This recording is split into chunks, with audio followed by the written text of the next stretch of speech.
ان الحمد للہ نحمده ونستعینه ونستغفره ونعوذ باللہ من شرور انفسنا ومن سیئات اعمالنا من يهده اللہ فلا مضل له ومن يضلل فلا هادی له واشهد ان لا الہ الا اللہ وحدہ لا شریک له واشهد ان محمدا عبده ورسوله اما بعد فان خير الحديث كتاب الله وخير الهدي هدي محمد صلى الله عليه وآله وسلم وشر الامور محدثاتها وكل محدثة بدعة وكل بدعة ضلالة وكل ضلالة في النار.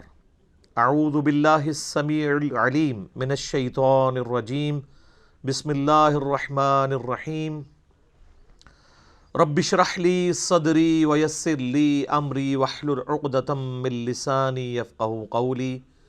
بسم اللہ الرحمن الرحیم ان اللہ وملائکتہ یصلون علی النبی یا ایہا الذین آمنوا صلوا علیہ وسلموا تسلیما. اللہم صلی علی محمد وعلی آل محمد کما صلیت علی ابراہیم وعلی آل ابراہیم انک حمید مجید. اللہم بارک علی محمد وعلی آل محمد کما بارکت علی ابراہیم وعلی آل ابراہیم انک حمید مجید. اللہم ربنا آتنا فی الدنیا حسنة وفی الآخرة حسنة وقنا عذاب النار. آمین. ربنا آتنا من لدنک رحمة وہیئ لنا من امرنا رشدا. لا الہ الا انت سبحانک انی کنت من الظالمین. حسبنا اللہ ونعم الوکیل. یا حی یا قیوم برحمتک استغیث ولا حول ولا قوة الا باللہ العلی العظیم. آمین. الحمدللہ آج 5 جنوری 2020 کو سنڈے کے دن قرآن کلاس نمبر 11 میں ہم سورۃ البقرہ کی آیت نمبر 27 سے آنورڈ سٹارٹ لیں گے. الحمدللہ ہماری یہ 2020 کی پہلی کلاس ہے آج. پچھلی دفعہ گفتگو کنکلوڈ ہوئی تھی آیت نمبر 26 کے اوپر،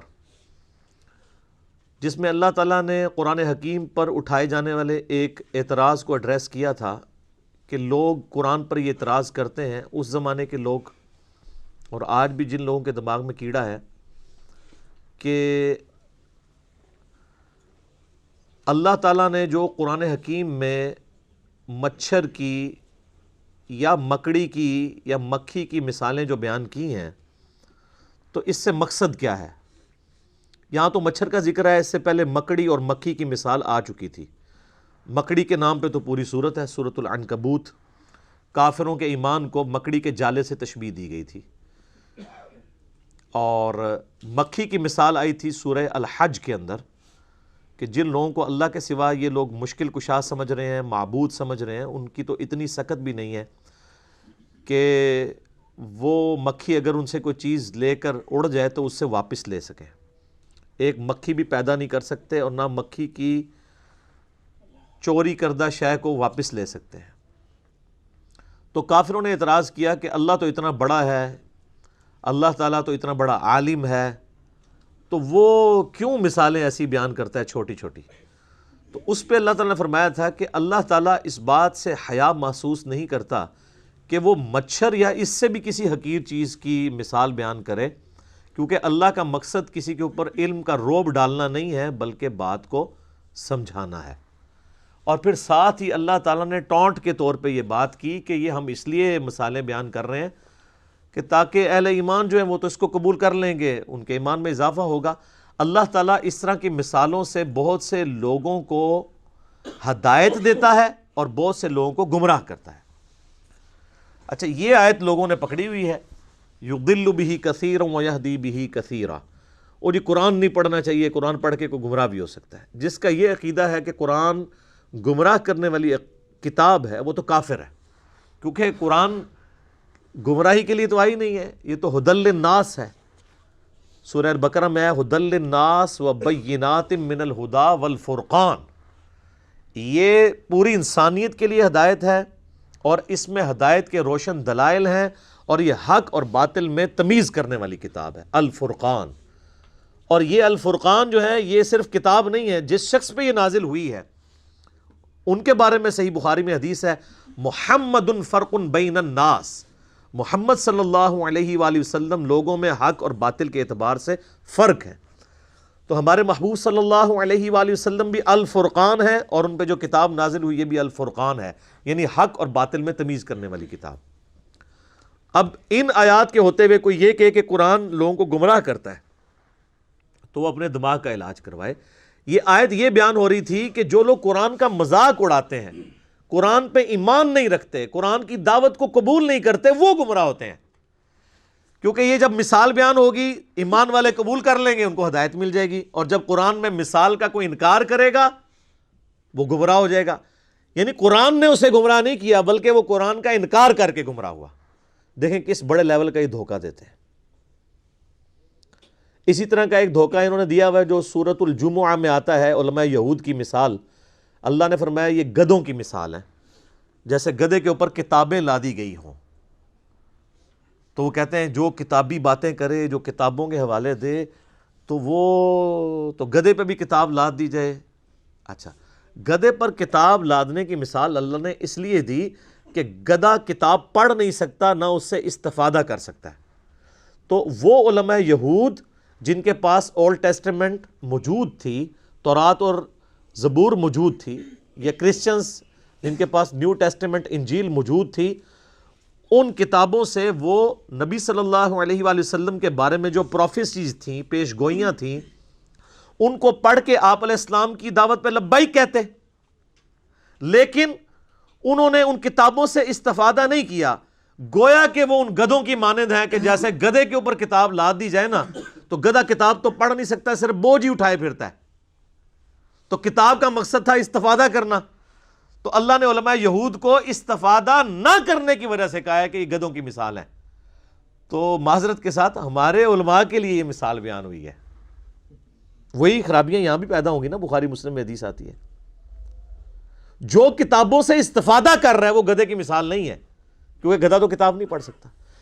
گدھے کی مثال وہ علماء ہیں جن کے شوکیسوں میں کتابیں رکھی ہوئی ہیں، اور وہ ان کو پڑھ کے صحیح بات نہیں امت تک پہنچاتے۔ تو کتاب پڑھنے والا، اس پر عمل کرنے والا گدھا نہیں ہوتا، بلکہ کتاب کو رکھ دینے والا، صرف سجانے والا، اور روب کے لیے بڑے بڑی وہ عربی کتابیں پرنٹ کر کے تو یوں کھول کے لوگوں کو جو ہے وہ یہ تاثر دینا کہ ہم بہت بڑے علامے ہیں اور عمل کوئی نہ کرنا، وہ گدھے کی مثال ہے۔ تو تھوڑی سی اپنی بھی عقل استعمال کیا کریں کہ جو لوگ قرآن اور سنت سے آپ کو دور کر رہے ہیں، یہ مسلمانوں کی شکل میں شیاطین ہیں۔ اگر ہمیں کوئی یہودی یا عیسائی آ کے کہے نا قرآن ڈائریکٹ نہ پڑھنا گمراہ ہو جاؤ گے، ہم کہیں گے دیکھا اللہ کا دشمن ہے، اسی لیے مجھے قرآن سے روک رہا ہے۔ اور اگر یہی بات کوئی مولوی کرے، ہم کہتے ہیں سبحان اللہ، مفتی صاحب نے صحیح فرمایا۔ تو ایسی عقل کا پھر ماتم ہی کرنا چاہیے نا۔ تو اب اللہ تعالیٰ اس آیت کو آگے کھول رہا ہے کہ یہ جو میں نے کہا کہ قرآن کے ذریعے گمراہی کماتے ہیں وہ لوگ، تو ان لوگوں کے اندر نشانیاں کیا پائی جاتی ہیں جو قرآن کی دعوت کو نہ قبول کر کے گمراہی کماتے ہیں؟ قبول کرنے والے تو ہدایت پہ ہیں۔ وہ ہے اب اگلی آیت، الذین ینقضون عہد اللہ من بعد میثاقہ، یہ وہ لوگ ہیں جو اللہ سے عہد کرنے کے بعد، پختہ عہد کرنے کے بعد توڑ دیتے ہیں۔ اب ظاہر ہے یہ تعویل خاص کے اعتبار سے تو یہودیوں سے اللہ تعالیٰ نے عہد لیا ہوا تھا، آگے چل کے آئے گا اللہ تعالیٰ نے کوہ طور کو ان کے اوپر سائبان کی طرح بلند کر دیا تھا کہ اس کتاب تورات پہ ایمان لاؤ ورنہ پہاڑ تمہارے اوپر گرنے لگا ہے۔ آپ ذرا امیجن کریں اتنا بڑا پہاڑ بادل کی شکل میں اوپر آ جائے اور کہا جائے کہ پکڑو تورات کو ورنہ آیا جائے تہاڈے ہوتے، تو وہ بڑا کس لیول کا پکا عہد پھر انہوں نے کیا ہوگا، لیکن اس کے بعد توڑ دیا انہوں نے۔ اور تعویل عام کے اعتبار سے ہر انسان نے اللہ سے ایک عہد کیا ہوا ہے، جس کی ڈیٹیل آئے گی سورۃ الاعراف میں، الستُ بربکم، اللہ نے ہماری ارواح سے یہ عہد لیا تھا، کیا میں تمہارا رب نہیں ہوں؟ تو سب نے مانا تھا کہ ہاں تو ہی ہمارا رب ہے۔ ہماری جبلت کے اندر توحید موجود ہے، لیکن وہ عہد پھر لوگ توڑ دیتے ہیں۔ اندر جو توحید موجود ہے اس سے روگردانی اختیار کرتے ہیں۔ وَيَقْطَعُونَ مَا أَمَرَ اللَّهُ بِهِ أَن يُوصَلَ، اور وہ رحمی رشتوں کو توڑ دیتے ہیں جن کے جوڑنے کا اللہ نے حکم دیا ہے۔ حقوق العباد کا معاملہ آ گیا۔ پہلی چیز حقوق اللہ اور توحید، اور دوسری چیز حقوق العباد میں وہ لوگ کمزور ہوتے ہیں۔ حقوق العباد میں وہی کمزور ہوگا نا جو اللہ کے معاملے میں کمزور ہوگا۔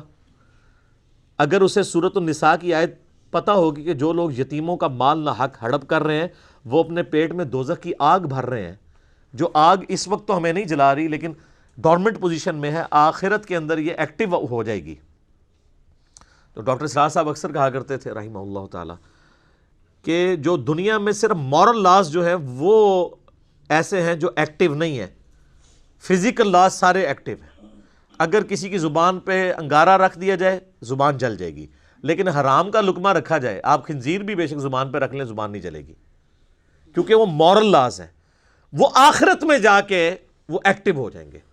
کسی نے حرام کا مال کھایا تھا، دنیا میں نہ بھی نکلے، اس کے پیٹ میں درد نہ بھی ہو، آخرت میں وہی سارا مال اس کے اوپر عذاب بن کے مسلط کر دیا جائے گا۔ تو حقوق العباد کے معاملے میں بھی قطع رحمی کرتے ہیں، اور قطع رحمی سے مراد جو رحمی رشتے ہیں، آپ کے قریبی رشتہ دار ہیں، ان کے ساتھ وہ اس نے سلوک نہیں کرتے۔ بخاری اور مسلم دونوں میں حدیث ہے، جب اللہ تعالیٰ نے صلہ رحمی کو پیدا فرمایا تو اس کو مخاطب کر کے کہا کہ جو تجھے جوڑے گا میں اس سے اپنا تعلق جوڑوں گا، اور جو تجھے توڑے گا میں اس سے اپنا تعلق توڑ لوں گا۔ تو یہ اسلام میں حقوق اللہ اور حقوق العباد یہ پیرلل میں چلتے ہیں۔ وہ غامدی صاحب اکثر ایک بات کرتے ہیں کہ اگر کسی شخص نے کسی کا مال نہ حق ہڑپ کیا ہے، یا کسی نے اپنے بھتیجوں یا بھانجوں کی جائیداد کے اوپر ناحق قبضہ کر لیا ہے، یا اپنی سسٹر کی وراثت دبا لی ہوئی ہے، اور وہ یہ سمجھتا ہے کہ میں پہلے تہجد کے 2 نفل پڑھتا تھا اب 4 پڑھ لوں گا تو میری وہ چیزیں معاف ہو جائیں گی، نہ، کبھی نہیں معاف ہوں گی۔ آپ خانہ کعبہ میں تکبیر اولیٰ کے ساتھ پوری زندگی بھی نمازیں پڑھتے رہیں، ایک پیسہ بھی کسی کا دبایا وہ معاف نہیں ہونا۔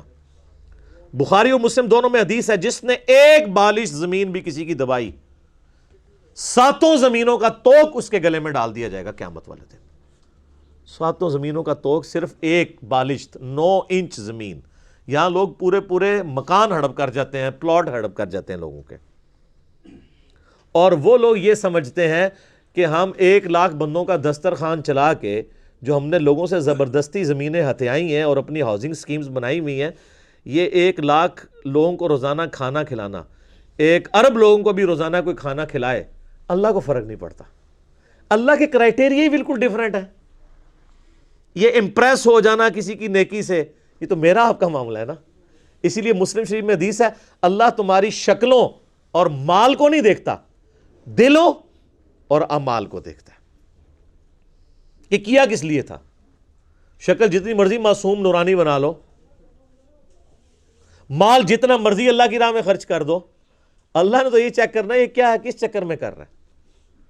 اور قرآن حکیم میں کم از کم 4 مقامات پہ یہ مضمون ریپیٹ ہوا ہے کہ جو اس قسم کے اعمال کرنے والے لوگ ہیں، اللہ فرماتا ہے قیامت والے دن ہم ان کے اعمال کی طرف بڑھیں گے اور ان کو بکھرا ہوا غبار کر دیں گے، جیسے کوئی ایک فٹ بال کی طرف بڑھتا ہے نا اور ٹھوکر مار کے پرے کرتا ہے۔ اللہ تعالیٰ فرماتے ہیں ہم ایسے لوگوں کے اعمال کو ختم کر دیں گے۔ وہ اعمال تو ہے ہی نہیں تھے، وہ جن کاموں کے لیے وہ کیے گئے تھے وہ ان کو اجر مل چکا۔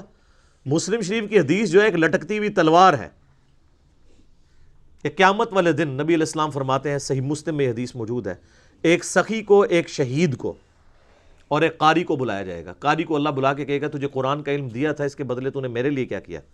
کہے گا یا اللہ میں نے قرآن سیکھا اور سکھایا، اس سے افضل عمل ہی کوئی نہیں تھا۔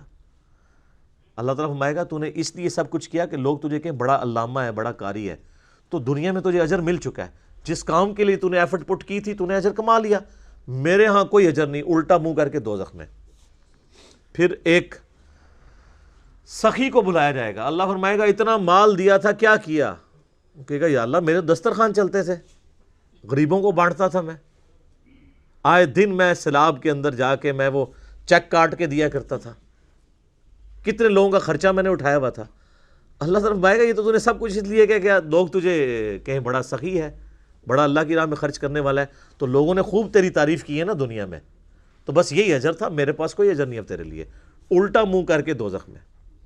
اللہ کی آپ غیرت دیکھیں کہ اللہ تعالیٰ کسی نیک عمل کو بھی قبول کرنے کے لیے تیار نہیں ہے اگر خالصتاً اس کے لیے نہ ہوا۔ اللہ بڑا ڈاڈا ہے۔ کتابوں کا خدا اور ہے اور بابوں کا خدا اور، یہ کتابوں کا خدا ہے۔ مسند احمد میں حدیث ہے، جس نے دکھلاوے کے لیے نماز پڑھی اس نے شرک کیا، پڑھی نماز کیا شرک، جس نے دکھلاوے کے لیے روزہ رکھا اس نے شرک کیا، اور جس نے دکھلاوے کے لیے صدقہ کیا اس نے بھی شرک کیا۔ اچھا کر رہا نیکی ہیں اور الٹا جنہوں کہتے ہیں گاٹے فٹ ہو رہی ہیں، شرک، ریاکاری۔ اور مسلم شریف کی حدیث میں آتا ہے تیسرا وہ لایا جائے گا شہید، تو اللہ تعالیٰ کہے گا تجھے میں نے اچھی صحت دی، سب کچھ دیا، اس کے بدلے تو نے میرے لیے کیا کیا؟ تو کہے گا یا اللہ جان تو تھی، دے دی تجھے سب سے قیمتی چیز اپنی۔ اللہ فرمائے گا تم نے جان اس لیے دی کہ تاکہ لوگ تمہیں بہادر کہیں، تو دنیا میں تمہیں اس تعریف سے نوازا گیا تھا، ہو سکتا ہے مرنے کے بعد میڈلز بھی مل گئے ہوں، میرے پاس کوئی اجر نہیں ہے، الٹا منہ کر کے دوزخ میں۔ یہ اللہ تعالیٰ نے 3 سیمپل بیان کیے ہیں۔ اس انسانیت میں نیک اعمال کے اعتبار سے اس سے بڑا کوئی عمل ہو سکتا ہے کہ کوئی شخص قرآن کا علم سکھاتا ہو، نمبر 2 اللہ نے دولت دی ہو، اللہ کی راہ میں خرچ کرتا ہو، اور نمبر 3 جان بھی اللہ کے لیے دے دے۔ یہ 3 سب سے بڑی نیکیاں ہو سکتی ہیں نا کائنات میں، تو تینوں کا آپ حشر دیکھ لیں تو باقی تو کسی کھاتے کے اندر ہی نہیں آتے۔ کوئی مجھے بتائے ان تینوں سے بڑی کوئی نیکی ہو سکتی ہے؟ بخاری میں حدیث ہے سب سے بہتر وہ جو قرآن سیکھے اور سکھائے۔ بخاری مسلم میں حدیث ہے کہ حسد اسی شخص پہ کیا جا سکتا ہے، رشک، کہ جسے اللہ نے قرآن کا علم دیا ہو، وہ قرآن کی تلاوت بھی کرتا ہو، لوگوں کو سکھاتا بھی ہو، اس سے بڑی کوئی چیز ہو نہیں سکتی۔ اور جان دینا سر، اس سے تو بڑی کوئی چیز ہی نہیں ہے۔ جو اللہ کی راہ میں قتل ہو جائیں، اللہ نے فرمایا ان کو مردہ بھی مت کہو، لیکن یہاں دیکھ لیں۔ اور اللہ کی راہ میں خرچ کرنا، قرآن میں نماز کے بعد سب سے زیادہ زور ہے انفاق فی سبیل اللہ کے اوپر، وہ بھی فارغ۔ تو یہ ساری چیزیں کسی نہ کسی کیٹیگری میں حقوق العباد کے اندر لائی کرتی ہیں۔ تو یہ ایسے لوگ ہیں جو قطع رحمی کرتے ہیں، وَيُفْسِدُونَ فِي الْأَرْضِ، اور زمین میں فساد مچاتے ہیں۔ فساد تو خود ہی ہو جائے گا نا، جب آپ کسی کی حق تلفی کریں گے تو وہ بڑا ہو کے خود کش حملہ آور ہی بنے گا نا، آپ کے اوپر بدلہ ہی لے گا نا آپ سے۔ جب آپ کسی کے ساتھ زیادتی کریں گے تو زمین میں فساد فی الارض تو ہوگا نا۔ یہ یاد رکھیے گا، معاشرہ 2 چیزوں پہ چلتا ہے، احترام جان پہ اور احترام مال پہ۔ جس معاشرے میں جان کی حفاظت نہ ہو اور مال کی حفاظت نہ ہو، وہ معاشرہ سٹیبل نہیں ہو سکتا، چاہے وہ جتنا مرضی بڑا مذہبی معاشرہ ہو۔ اور اگر معاشرہ بالکل لا مذہب ہو لیکن احترام جان اور احترام مال ہو، وہ معاشرہ چلے گا جو آپ دیکھ سکتے ہیں۔ یورپ اور امریکہ، کتنے لوگ سکون میں ہیں، آپ کے کتنے پرہیزگار لوگ بھی وہاں جا کے کہتے ہیں جی ہم نے تو وہاں دیکھا ہے جی ہر چیز طریقے سے چل رہی ہے، ہوتے وہ مسلمان ہیں لیکن وہاں کی تعریف کر رہے ہیں۔ کیوں؟ مذہب نہیں ہے لیکن احترام جان اور احترام مال ہے، عدلیہ آزاد ہے، ہر شخص کو حق ہے کہ وہ اپنا مقدمہ پیش کر سکتے ہیں، کسی کی جرت نہیں ہے کہ وہ اپنے سٹیٹس کی بنیاد کے اوپر کسی کا حق غصب کر لے، کسی کو ایک تھپڑ بھی مار دے۔ سر یورپ اور امریکہ میں پولیس والا اگر کسی کو تھپڑ مار دینا تو پوری زندگی کی تنخواہیں جوڑ کے وہ جرمانہ نہیں ادا کر سکتا۔ یہاں سرعام پٹائی کرتے ہیں، کیونکہ جب تک جوڈیشری میں کیس پروف نہ ہو آپ کسی کو سزا نہیں دے سکتے، اور جب سزا بھی دیں گے تو اتنی دیں گے جتنی جوڈیشری ڈیفائن کرے گی۔ یہ تو نہیں ہے کہ پولیس والے لوگوں کو پکڑ رہے ہیں تو ساتھ مارنا بھی شروع کرتے ہیں، وہاں تو کوئی سوچ بھی نہیں سکتا ہے۔ اولئک ھم الخاسرون، ایسے لوگ پھر خسارے میں ہیں۔ بڑی اہم آیت آ رہی ہے، آیت نمبر 28، کیف تکفرون باللہ، تم کیوں کر اللہ کا انکار کر سکتے ہو، کیسے کر سکتے ہو اس اللہ کا انکار، وَكُنْتُمْ أَمْوَاتًا فَأَحْيَاكُمْ، کہ تم مردہ تھے اس نے تمہیں زندہ کیا، ثُمَّ يُمِيتُكُمْ، پھر وہی تمہیں موت بھی دے گا، ثُمَّ يُحْيِيكُمْ، پھر تمہیں زندہ کر لے گا، ثُمَّ إِلَيْهِ تُرْجَعُونَ، اور پھر لوٹ کر تمہیں اسی کے پاس جانا ہے۔ اس آیت کے اندر 2 زندگیاں اور 2 موتوں کا ذکر آیا ہے جس سے ہر ذی روح کو گزرنا پڑتا ہے۔ اللہ تعالیٰ نے جب روحوں کو پیدا فرمایا، جسم تو بعد میں دیے گئے نا ان کو، جن سے روحوں سے عہد ہوا الستو بربکم، اس کے بعد انہیں ایک نیند سلا دیا، موت۔ وہ پہلی موت تھی جو ہر ایک پہ طاری ہوئی۔ پھر اللہ تعالیٰ اس دنیا کی زندگی میں اسے ماں باپ کے ذریعے پیدا کرتا ہے، یہ اس کی پہلی زندگی ہوتی ہے۔ اس سے پہلے جو تھی وہ تو روحیں تھی نا، روح اور جسم کے ساتھ تو زندگی یہ بنی نا۔ پھر یہ دنیا کی زندگی گزارتا ہے اور اسے موت آ جاتی ہے، یہ اس کی دوسری موت ہوتی ہے۔ اور پھر قیامت والے دن اسے پھر سے زندہ کیا جائے گا، وہ اس کی دوسری زندگی ہوگی اور وہ ختم نہیں ہوگی، پھر موت نہیں آئے گی۔ اسی لیے سورہ المؤمن پارہ نمبر 24 میں آپ دیکھیں گے کہ کافروں کو جب دوزخ میں ڈالا جائے گا نا، تو وہاں وہ اللہ تعالیٰ سے ایک ریکویسٹ کریں گے، اور وہ کمال کی چیز ہے۔ یہ قرآن حکیم میں 2 ہی مواقع ایسے ہیں جہاں پر 2 زندگیوں اور 2 موتوں کا ذکر ہے۔ ایک تو یہ موقع ہے، اور دوسرا ہے سورۃ المؤمن کی آیت نمبر ہے 11۔ آپ کا یہ جو بلو مصحف ہے اس میں 469 نمبر پیج ہے۔ سورۃ المؤمن، سورت نمبر 40، 40 نمبر سورت، آیت نمبر ہے 11۔ قالوا ربنا امتنا اثنتین واحییتنا اثنتین، اے رب ہمارے تو نے ہمیں 2 دفعہ موت دی اور 2 دفعہ زندگی دی۔ فاعترفنا بذنوبنا، ہمیں اعتراف ہے اپنے گناہوں کا، اپنے جرائم کا۔ فہل الی خروج من سبیل، تو اب یہاں سے بھی کہیں اور نکلنے کا کوئی معاملہ ہو سکتا ہے؟ یعنی وہ کہیں گے کہ جس طرح اے اللہ تو نے 2 زندگیاں 2 موتیں دی، تو اب کوئی اگلی سٹیج بھی آنے والی ہے کہ اب ہم اپنے آپ کو سیدھا کر لیں۔ لیکن اب تو کوئی سٹیج نہیں ہے۔ اللہ تعالیٰ فرمائے گا ذالکم بانہ اذا دعی اللہ وحدہ کفرتم، یہ جو تم نے انجام دیکھا ہے یہ اس لیے ہے کہ جب تمہیں دنیا کی زندگی میں اکیلے اللہ کی طرف بلایا جاتا تھا تم انکار کر دیتے تھے۔ وَإِن يُشْرِكْ بِهِ تُؤْمِنُوا، اور جب تمہیں کہا جاتا تھا اس کے ساتھ اور ہستیوں کو شریک ٹھہراؤ تو تم بات مان لیتے تھے۔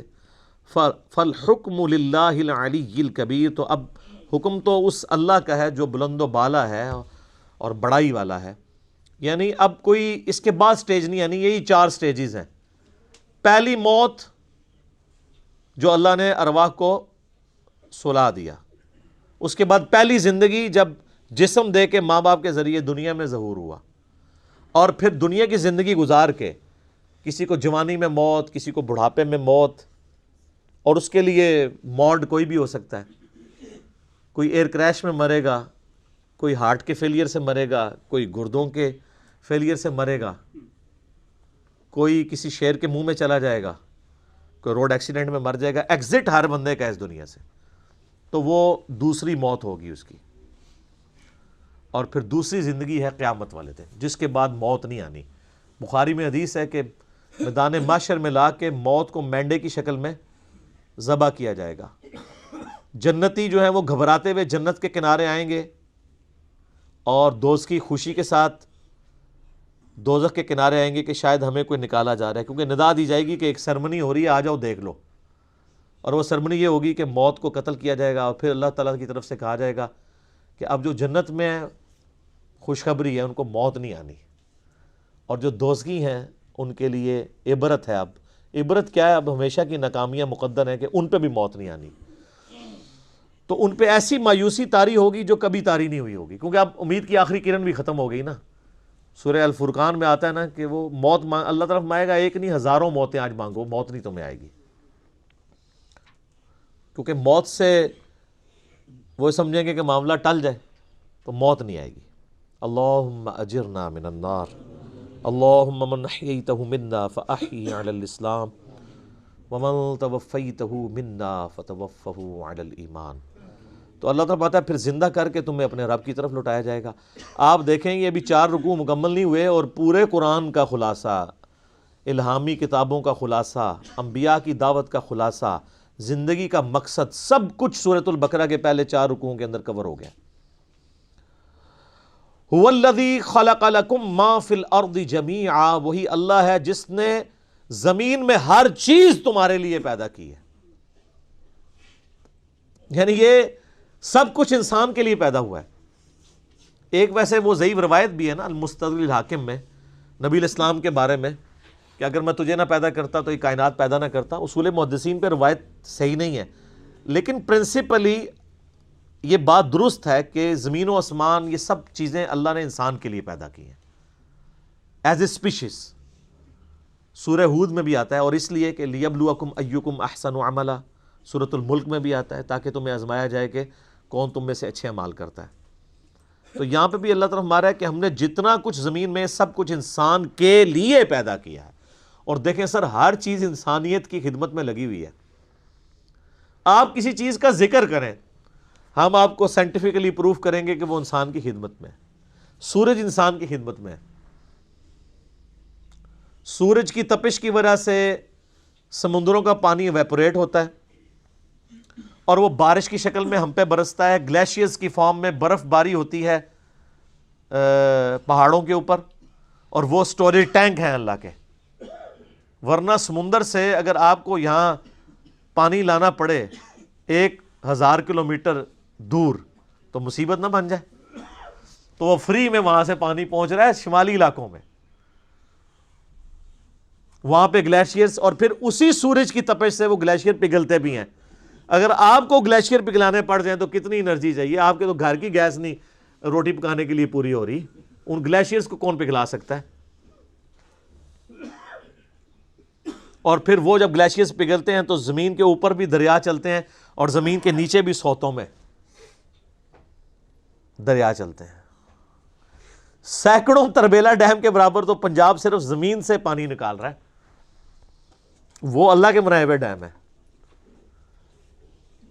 اچھا، پھر اس پانی کے ذریعے فصلیں اگ رہی ہیں، فصلیں نہ اگیں جانور نہیں کھا سکتے، ہم نہیں کھا سکتے، نہ جانور زندہ رہ سکتے ہیں نہ ہم زندہ رہ سکتے ہیں اگر پانی نہ ہو اور اگر سورج نہ ہو۔ دنیا میں ہواؤں کا چلنا، موسموں کا بدلنا، ہر چیز ڈیپینڈنٹ ہے سورج پہ۔ صرف سورج ختم ہو جائے نا، خود بخود ساری زندگی روئے ارض سے ختم ہو جائے گی، کیونکہ پودے اپنی خوراک ہی نہیں تیار کر سکیں گے۔ جب پودے مر جائیں گے جانور بھی مر جائیں گے، تو انسان کیا کھائے گا؟ مٹی کھا کے زندہ رہ سکتا ہے؟ ختم۔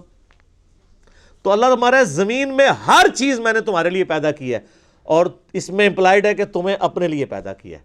وہ آگے چل کے پھر دعوت آ جائے گی کہ یہ جو پریویلیجز ہی نہیں صرف دے دیے گئے ہیں کہ لو جی جناب یاشی کرو، نہیں، اس کے گیس میں کچھ ڈیمانڈ بھی کر رہا ہوں۔ سورہ ذاریات میں تو کھل کے مضمون ہے نا، وما خلقت الجن والانس الا لیعبدون۔ ہم نے جنوں اور انسانوں کو نہیں پیدا کیا سوائے اس لیے کہ وہ ہماری عبادت کریں، ہمیں مانیں نہیں، صرف عبادت کریں۔ اور عبادت کا مطلب ہے اللہ کو ماننا اور اللہ کی ماننا، ٹوٹل اوبیڈینس۔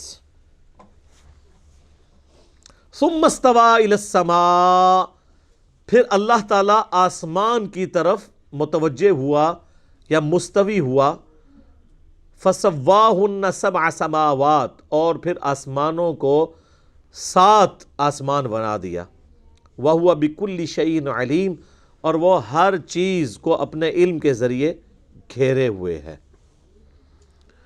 اب یہ پورا بریک اپ پھر آگے جا کے سورہ ہود میں، سورہ حامیم السجدہ میں آئے گا کہ 6 دنوں میں اللہ تعالیٰ نے جو ہے وہ زمین و آسمان کو پیدا فرمایا اور جتنے ریسورسز رکھے۔ اس کے اوپر میرا ایک کلپ بھی ریکارڈڈ ہے، یوٹیوب پہ اپلوڈڈ، آپ دیکھ سکتے ہیں۔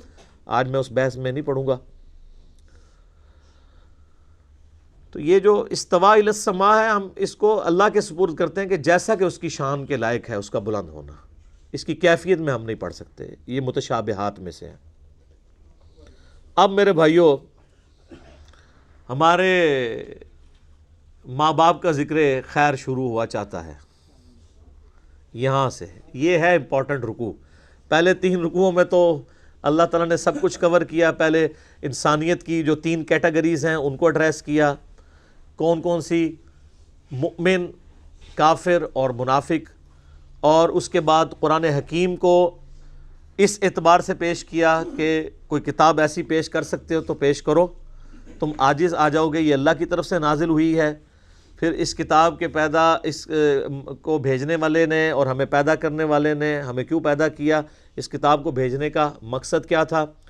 پھر بنیادی بات سے یعنی چیزوں کا آغاز کیا کہ اللہ تعالیٰ نے تمہیں زندگی دی ہے، 2 موتیں اور 2 زندگیاں، اور اس کے بعد زمین پہ اس نے تمہیں بسایا ہے، یہ میریکل پلانٹ تمہارے لیے بنایا ہے، یہاں پہ اللہ نے اس کو اس قابل بنایا کہ یہاں پہ تم زندہ رہو۔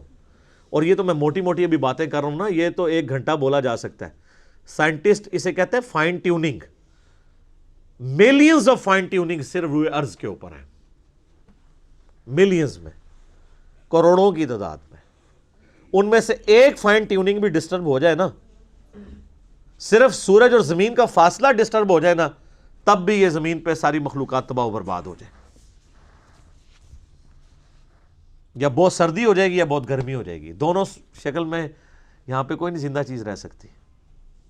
پھر یہاں پہ پانی کی فزیکل پراپرٹیز، ہر پراپرٹی ایک فائن ٹیوننگ ہے، کیمیکل پراپرٹیز، فضا کے اندر آکسیجن اور نائٹروجن کی جو مقدار ہے، پھر آکسیجن کی اپنی پراپرٹیز، صرف آکسیجن ہی آپ ختم کر دیں سب کچھ ختم۔ تو یہ ہر ایک فائن ٹیوننگ ہے۔ میں نے اس کے اوپر ایک ویڈیو ریکارڈ کروائی تھی، مسئلہ number 60، who is Allah in the light of latest scientific facts, Allah کون ہے جدید سائنسی حقائق کی روشنی میں۔ اب یہ چوتھا رکوع ہے جس میں اللہ تعالیٰ نے اس بنیادی بات سے شروع کیا ہے جہاں سے سارا انسانیت کا سلسلہ شروع ہوا تھا۔ آپ دیکھیں سورہ بقرہ جو ہے، اس کو شروع میں رکھنے کی اب آپ کو حکمت بھی کلیئر ہو رہی ہوگی۔ قرآن میں کوئی صورت اس قابل نہیں ہے سورہ بقرہ کے سوا کہ اسے قرآن کے آغاز میں رکھا جاتا، کیونکہ جب آپ کوئی کتاب کھولتے ہیں تو آپ کو تھوڑا ایک بلو پرنٹ تو کلیئر ہونا چاہیے یہ کتاب کیا کرنے جا رہی ہے، وہ سورہ بقرہ ہی ہے۔ اور اللہ کے پاس جو مصحف لوح محفوظ میں ہے، انسانیت کی پیدائش سے پہلے بھی وہ اسی ترتیب پہ ہے جو ترتیب ہمارے پاس اب موجود ہے، اگرچہ یہ ترتیب نزولی نہیں ہے لیکن ترتیب مصحف بل ہوا قرآن مجید فی لوح محفوظ یہی ہے۔ اب وہ ذکر آ رہا ہے وَإِذْ قَالَ رَبُّكَ لِلْمَلَائِكَةِ إِنِّي جَاعِلٌ فِي الْأَرْضِ خَلِيفَةً، اور وہ وقت یاد کرو جب اللہ تعالیٰ نے فرشتوں سے فرمایا کہ بے شک میں زمین میں ایک خلیفہ بنانے والا ہوں۔ بھائی خلیفہ کی ضرورت تو اس کو پڑتی ہے جسے موت آ جانی ہو، کہ مرنے سے پہلے وہ اپنے لیے کسی کو نامزد کر دیتا ہے، میرے بعد یہ کام چلائے گا، یہ معنی بھی ہوتا ہے خلیفہ کا۔ لیکن خلیفہ کے لیے یہ ضروری نہیں ہے کہ جو اس کو خلیفہ بنا رہا ہے کہ وہ بھی مر چکا ہو۔ اس کو آپ دنیاوی مثال سے سمجھیں کہ جب یہاں پہ انگریزوں کی حکومت تھی نا، تو یہاں پہ وائسرائے ہوتے تھے جو آپ سمجھ لیں ایک پپٹ کنگ، ایک کٹ پتلی ایک جو ہے وہ کنگ کے طور پہ بیہیو کرتے تھے، ان کی اپنی کوئی مرضی نہیں ہوتی تھی، جو کچھ وہاں سے آتا تھا اس کو کرتے تھے۔ ویسے تو آج بھی کٹ پتلی ہیں، تو اس وقت تو بہت زیادہ ہی تھے، وہ ملکہ کی طرف سے کنگ کی طرف سے جو آرڈر آتا تھا اس کو امپلیمنٹ کرتے تھے۔ تو وہ ایک طرح کے یہاں پہ خلیفہ ہوتے تھے کہ اس کا حکم یہاں پہ نافذ کرتے تھے، وہ بھی زندہ ہے اور نافذ کرنے والا بھی زندہ ہے۔ ان معنوں میں آپ بغیر ریزیمبلنس کے صرف اس مثال کو ذہن میں رکھتے ہوئے انسان کس طرح اللہ کا خلیفہ ہے کہ اللہ تعالیٰ نے انسان کو زمین پہ بھیجا ہے تاکہ جو اس کے احکامات ہیں نا ان کو یہاں پہ اسٹیبلش کرے۔ قرآن میں جگہ جگہ یہ بات آئے گی، اللہ چاہتا تو ایک آیت واحد میں سب کو ہدایت دے دیتا، لیکن اس نے یہ طریقہ اڈاپٹ نہیں کیا، انسان خود ہی اس معاملے کو لے کے چلے۔ ان معنوں میں انسان اللہ کا خلیفہ ہے۔ اچھا، اب جب خلیفہ ہے تو پھر ظاہر ہے کہ خلیفے کو ریسورسز بھی دینے چاہیے، اختیارات بھی دینے چاہیے۔ اگر اس کے پاس اختیار نہیں ہوگا، یہ تو اس کے پاس اختیار نہیں ہے کہ جس نے خلیفہ بنایا ہے اس کو پوچھ سکے، البتہ وہ جو کچھ امپلیمنٹ کروانا چاہ رہا ہے نیچے، اس کا اختیار تو وائسرائے کو ہوگا نا ان لمٹس کے اندر۔ تو اللہ تعالیٰ نے دیکھنا ہے انسان کو کیا اختیار دیا ہے، حق اور باطل کی تمیز دی ہے، اپنی مرضی سے معاملات کو چلتا ہے۔ چند ایک چیزیں اللہ نے اپنے پاس رکھی ہیں کہ اس کی کتنی زندگی ہونی ہے، اس نے کہاں پیدا ہونا ہے، اس کے ماں باپ کون ہونے ہیں، جو چیزیں اس کی تقدیر کے ساتھ جڑی ہوئی ہیں ان کے بارے میں اس نے سوال بھی نہیں کرنا۔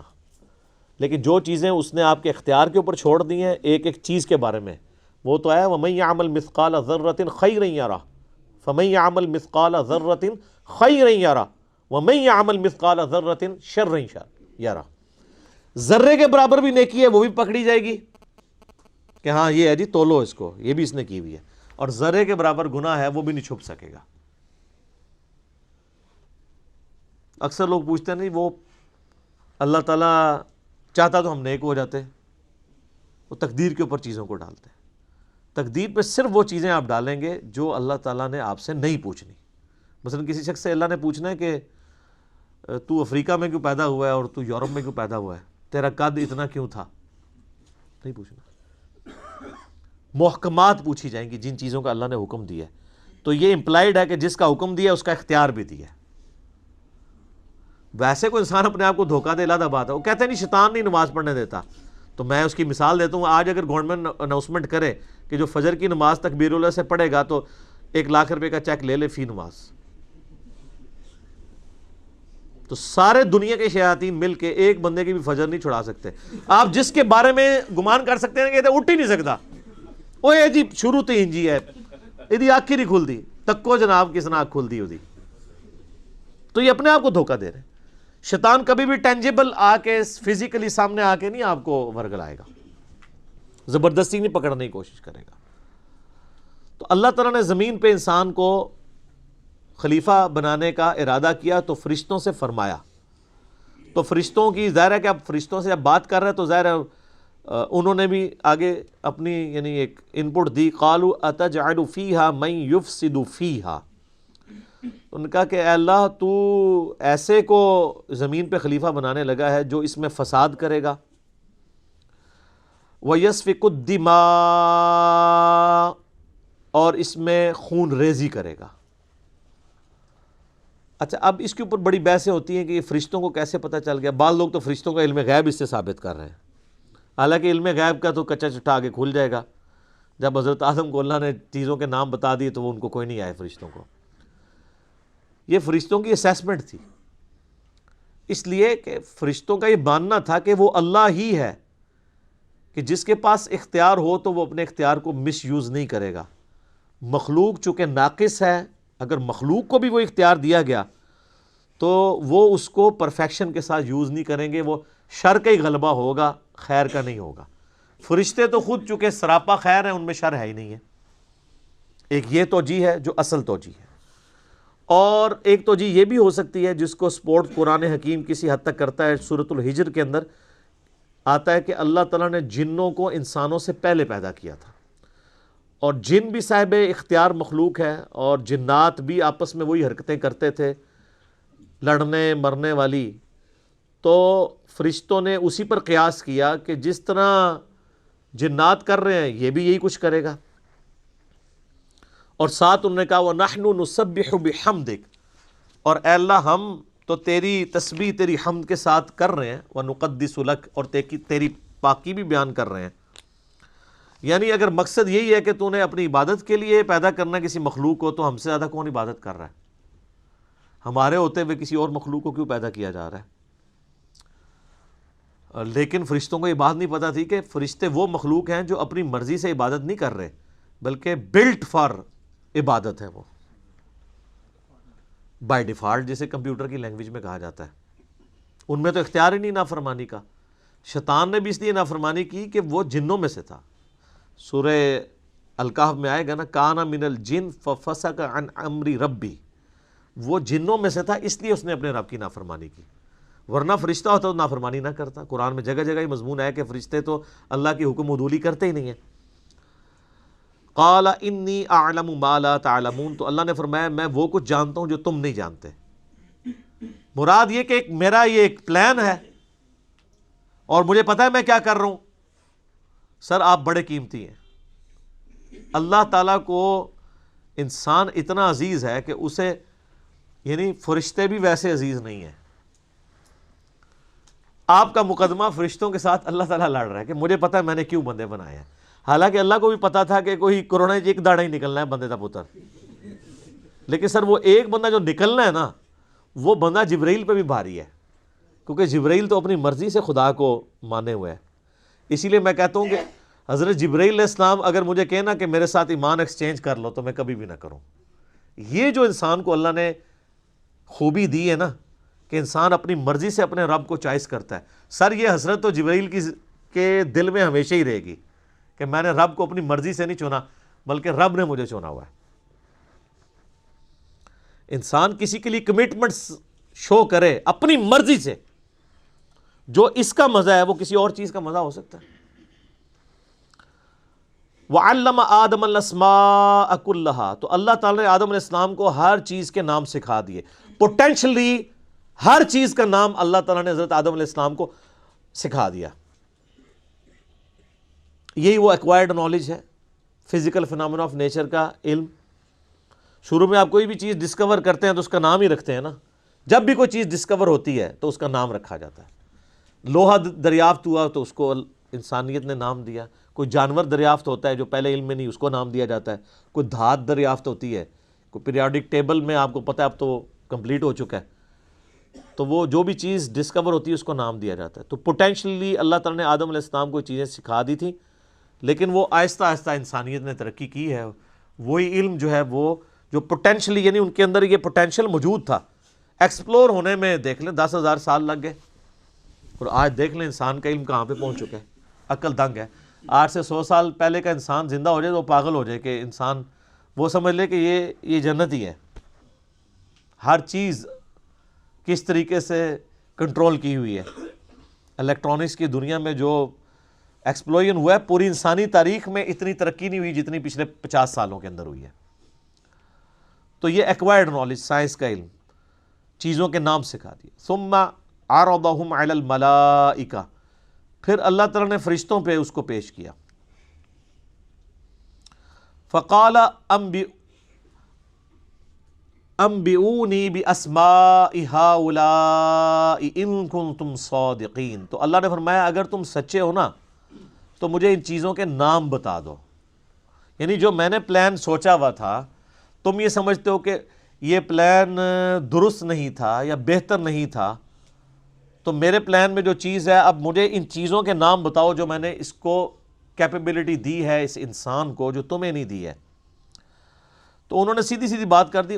قالوا سبحانک لا علم لنا الا ما علمتنا. انہوں نے کہا اے اللہ تو ہر عیب سے پاک ہے، ہمیں تو علم نہیں ہے مگر وہی جو تو نے ہمیں سکھایا.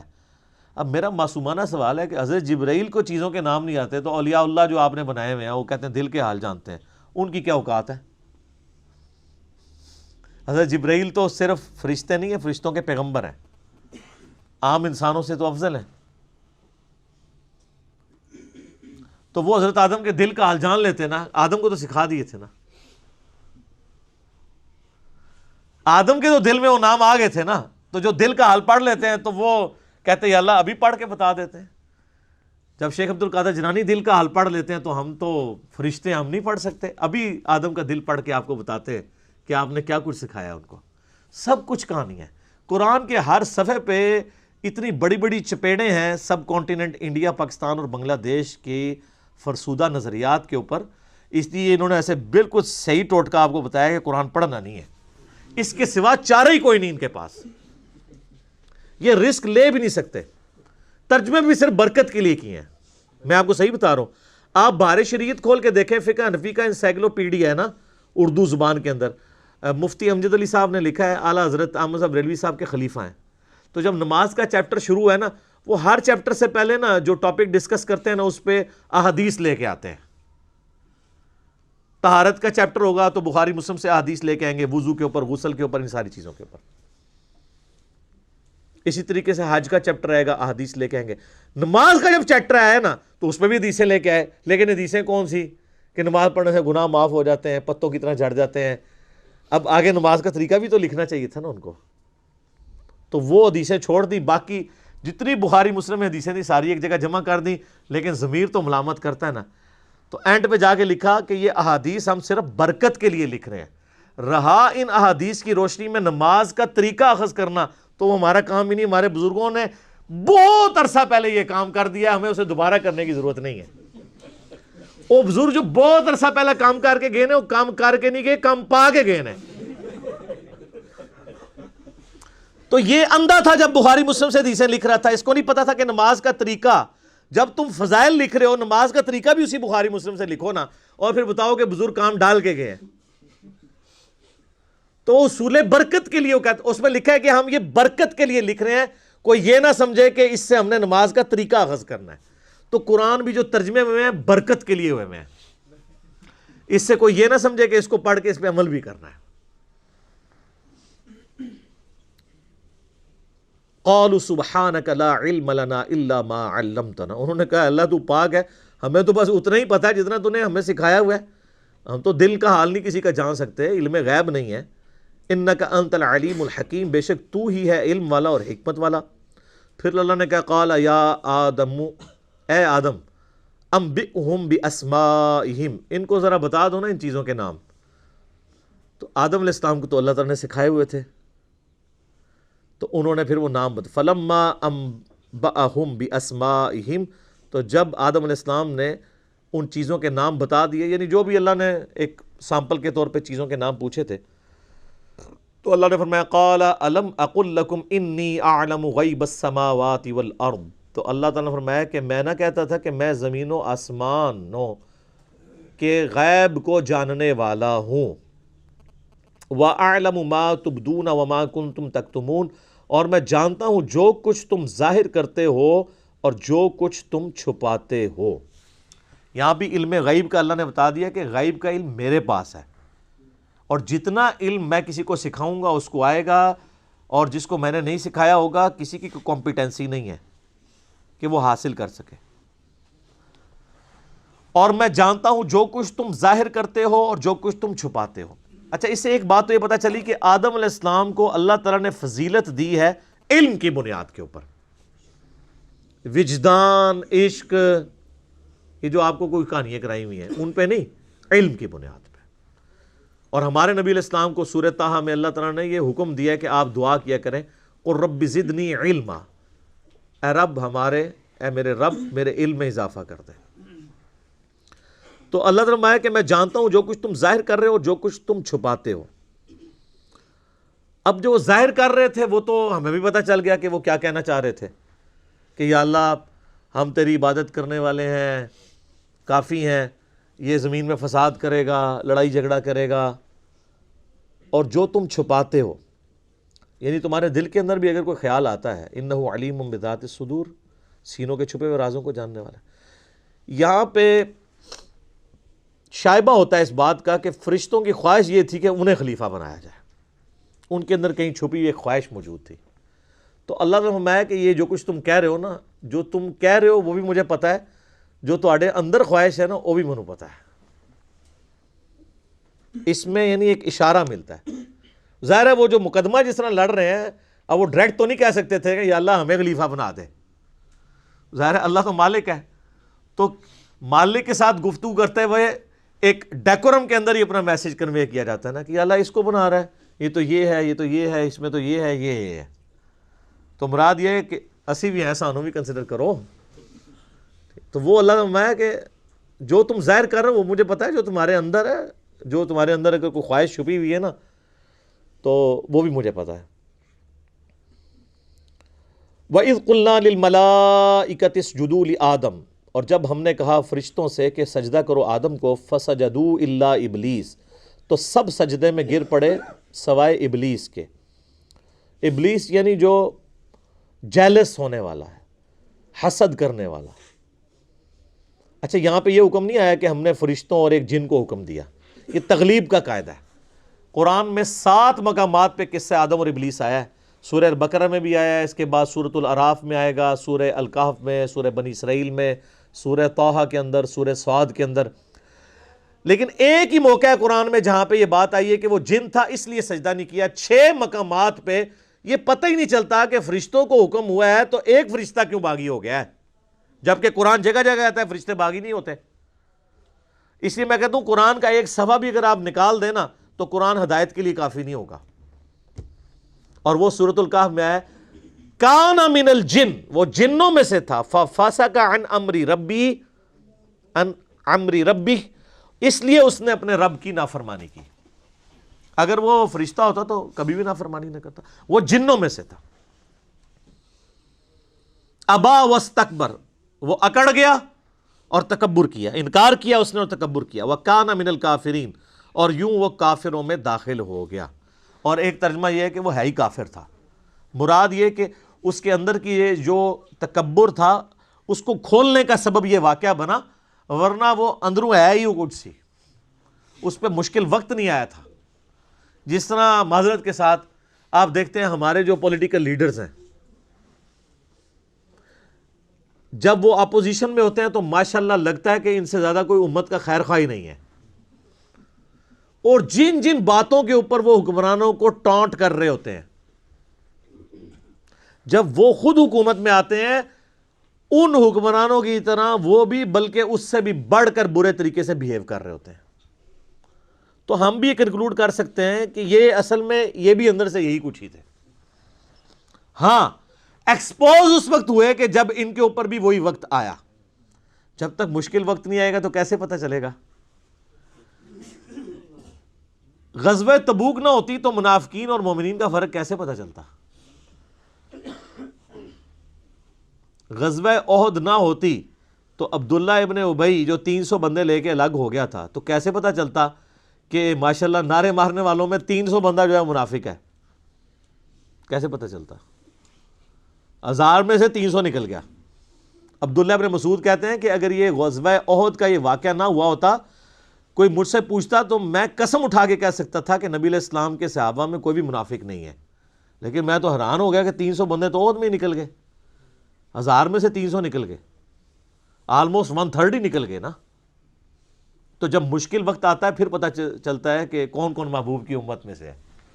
ویسے آپ کہہ لیں جتنا مرضی آپ نعرے مار لیں، اپنے املاک کو نقصان پہنچا لیں، بڑے بڑے بینرز لگا لیں، بہت آسان ہے، مشکل وقت میں پتہ چلتا ہے. تو اللہ تعالیٰ فرماتا ہے کہ وہ ہے ہی کافروں میں سے تھا، یعنی اس کے اوپر جب یہ وقت آیا پھر اس کی حقیقت کھل کے سامنے آ گئی کہ اس کے اندر یہ چیز بھری ہوئی تھی. وَقُلْنَا يَا آدَمُ اسْكُنْ أَنْتَ وَزَوْجُكَ الْجَنَّةَ، تو ہم نے آدم سے اور اس کی بیوی سے فرما دیا تھا کہ تم دونوں اس جنت میں رہو. وَكُلَا مِنْهَا رَغَدًا حَيْثُ شِئْتُمَا، اور دونوں کھاؤ پیو جتنا چاہو یہاں پر، جتنا عرصہ چاہو یہاں پہ اس جنت میں رہو، لیکن ایک شرط کے ساتھ، وَلَا تَقْرَبَا هَذِهِ الشَّجَرَةَ، یہ ایک درخت ہے جس کے قریب نہیں تم نے جانا. فَتَكُونَ مِنَ الظَّالِمِينَ، اگر ایسا ہوا تو تم پھر حق تلفی کرنے والوں میں، ظالموں میں، اللہ تعالیٰ کے نافرمانوں میں شمار ہو جاؤ گے. اب بعض لوگ کہتے ہیں درخت کون سا تھا؟ وہ جڑا بھی ہوئے درخت تل کے فرق پہنتا ہے. اللہ تعالیٰ وہ درخت کی کوئی خوبی نہیں بتانا چاہ رہا کہ وہ درخت نے انج کر کے کھینچ لیا سی. یہ بتانا چاہ رہا ہے کہ اللہ نے ایک سیمپل کے طور پہ ایک چھوٹا ٹیسٹ انسان کو گزارا کہ forbidden fruits are always sweet, منع کیے گئے پھل ہمیشہ میٹھے ہوتے ہیں. یعنی وہ انسان اس کی طرف مائل ہوتا ہے نا. تو یہ انسانیت کا ایک ٹیسٹ تھا کہ دنیا میں، چونکہ اللہ نے تو پہلے ہی پلان کر دیا تھا کہ دنیا میں تو میں نے بھیجنا ہے، یہاں پہ انہوں نے رہنا ہے، تو ان کے لیے کچھ چیزیں ہوں گی جو میری طرف سے حکم ہوں گی یہ کرنی ہے، اور کچھ چیزیں ایسی ہوں گی جو منع کی گئی ہوں گی. اس کے لیے ایک چھوٹا سا آپ سمجھ لیں اینول ایگزامینیشن سے پہلے ایک چھوٹا سا ٹیسٹ سمجھ لیں. تو اس میں سے یہ گزارا. فَأَزَلَّهُمَ الشَّيْطَانُ، تو شیطان نے ان دونوں کو پھسلا دیا، عنہا، اس سے. فَأَخْرَجَهُمَا مِمَّا كَانَ فِيهِ، تو نکلوا دیا ان دونوں کو اس میں سے جس میں وہ تھے. اچھا اللہ تعالیٰ یہ جو سیغے استعمال کر رہا ہے تثنیہ کے کر رہا ہے، لہذا یہ کرسچینٹی میں آیا نا، وہ کہتے ہیں ایکسیز آف ایول جو ہے وہ عورت ہے. ایو، اما ہوا کو انگلش میں کیا کہتے ہیں؟ ایو. تو یہ ایول یعنی برائی، یہ انہوں نے عورت سے، یہ جو آج کہہ رہے ہیں ہم عورت کے بڑے حقوق کی جنگ لڑ رہے ہیں، انہوں نے تو اپنی ماں کے نام سے ایول کو ڈیڈکٹ کیا ہوا ہے، ایول. جبکہ قرآن کیا کہہ رہا ہے کہ ان دونوں کو ہم نے کہا، ان دونوں نے نافرمانی کی، ان دونوں کو شیطان نے بہکایا. یہ کسی ایک انڈیویجول کے اوپر نہیں اللہ تعالیٰ نے ڈالا، کیونکہ ہر ایک کی اپنی مرضی تھی. سیدنا آدم کی بھی اپنی مرضی تھی اور اما ہوا کی بھی. اچھا آپ کو تورات کے اندر ملے گا کہ وہ مور کی شکل میں، مطلب اس کے پاؤں کے ساتھ لگ کے داخل ہوا، یہ ساری کی ساری فضول چیزیں ہیں. کہ ان کے پیچھے پڑھا جائے. ایک انٹرسٹ کے طور پہ ہو سکتا ہے, لیکن اس چکر میں پڑھنا کہ وہ کیسے گیا تھا جی جناب, کہ تسی راہ ڈک لینا ہوتا کیسے گیا تھا, اور جس طرح مرضی گیا ہوئے کوئی فرق نہیں پیندا. یہ یعنی خام خواہ کی بحثیں ہوتی ہیں. مسلم شریف میں حدیث ہے نا کہ نبی علیہ السلام نے فرمایا میں اور قیامت اس طرح ساتھ بھیجے گئے ہیں جیسے یہ 2 انگلیاں. ہمیں ایک بندے نے جناب یہاں پہ اکیڈمی میں رابطہ کر کے کہہ رہا ہے جی کیڑیاں 2 انگلیاں جوڑیاں سن حضور نے. وہ بھائی جیڑیاں بھی 2 جوڑیاں نے, بتانا آپ علیہ السلام یہ چاہ رہے تھے, یہ والے ویسے یہی 2 جوڑی تھی شہادت کی اور درمیان والی, کہ میرے بعد اب قیامت ہی آئے گی, کوئی پیغمبر نہیں آئے گا. یعنی نبی علیہ السلام خود بھی قیامت کی خبر ہے. یہ مقصد نہیں تھا کہ آپ یہ بتائیں کہ وہ انگلیاں کون سی 2 تھی. تو یہی ہوتا ہے کہ ہم انگلیوں کے چکر میں پڑ جاتے ہیں, جو میسج ہے وہ پس پش ڈال دیا جاتا ہے. یہاں پہ بھی اللہ تعالیٰ نے فرمایا کہ شیطان نے ان دونوں کو ورگلایا. ابھی یہ آیت باقی ہے, انشاءاللہ اگلی دفعہ اس آیت کو ہم ایلبوریٹ کریں گے کہ کس طریقے سے یہ سارے معاملات ہوئے, اور کراس ریفرنس کے طور پہ جو باقی آیات جہاں سے ضرورت پڑی تو میں انشاءاللہ اس کو بیان کروں گا. اللہ تعالیٰ سے دعا ہے جو حق بات میں نے کہی اللہ تعالیٰ ہمارے دلوں میں راسخ فرمائے. اگر جذبات میں میرے منہ سے کوئی غلط بات نکل گئی تو اللہ تعالیٰ ہمارے دلوں سے اسے محو کر دے, ہمیں معاف بھی فرما دے, ہمیں کتاب و سنت کی تعلیمات پر عمل کر کے دوسرے بھائیوں تک پہنچانے کی توفیق عطا فرمائے.